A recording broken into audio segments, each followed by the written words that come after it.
আল্লাহ পাক জানিয়ে দেন, ইয়া আইয়ুহাল্লাযীনা আমানু তাকুল্লাহ। আল্লাহ রাব্বুল আলামিন জানিয়ে দেয়, হ্যাঁ মুমিনগণ, বলেন তো আপনি আমি যারা মুমিন ইমানদার দাবি করে এর মাঝে কোনো সন্দেহ আছে?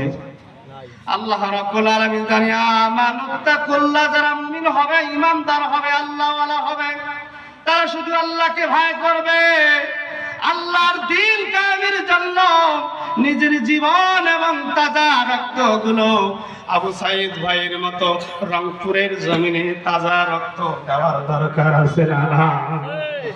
আল্লাহ রাব্বুল আলামিন জানিয়ে দাও, ওয়াবতাগু ইলাইহিল ওয়াসিলা, আর বান্দারা শুধু আল্লাহর নৈকট্য হাসিল করার জন্য এই বান্দারা দিনে দিনে জিহাদের কাফেলায়